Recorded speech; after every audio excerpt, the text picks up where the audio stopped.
ठाकरे यांच्या शेजारील आनंद दिघे यांच्या फोटोवरून संजय राऊत आणि शिंदेंच्या शिवसेनेमध्ये जोरदार घमासान सुरू आहे।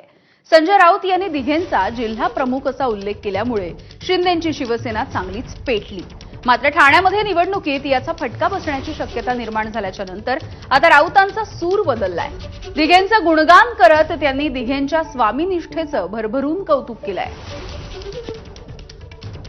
गद्दाराने निष्ठावंत देशभक्त आणि महाराष्ट्र धर्माचं पालन करणाऱ्या धर्मवीर आनंद दिघे यांचं नाव घ्यायचं त्यांना अधिकार नाही।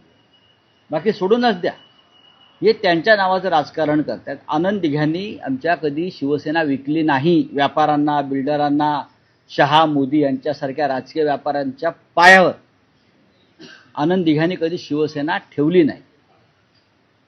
आनंद दिघ्यांवरती अनेक संकट आली, त्यांना टाळाही लावला, म्हणून ते शेपूट घालून त्यांनी पक्षांतर केलं नाही।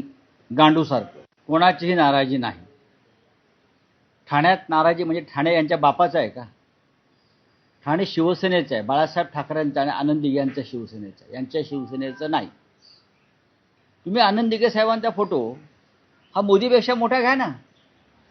हा मोदीला मोठं ठरवून किंवा बाळासाहेब ठाकरेंना छोटं ठरवून तुम्ही जे काय करताय, ही भारतीय जनता पक्षाची एक रणनीती आहे। बाळासाहेब ठाकरेंचं नेतृत्व खुलं करायचं या महाराष्ट्रात आणि देशामध्ये। जे आता काल आले ना, हे टेमेनेकाच्या बाहेर टपोरी करणारे सगळे पोर आहेत।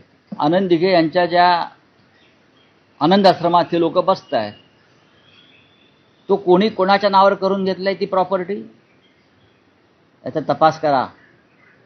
आनंद दिघे साहेबांच्या वेळेला तो एक ट्रस्ट होता। दिघे साहेब तिथून काम करायचे आणि आज ती प्रॉपर्टी म्हणून कोणी कोणाच्या नावावर करून घेतलेली आहे, धमक्या आणि दहशत निर्माण करून। हे मी सांगेन, दिघे साहेबांनी असे उद्योग कधीच केले नाही। दिघे साहेब हे व्यापारी नव्हते, त्यांनी शिवसेनेचा व्यापार केला नाही।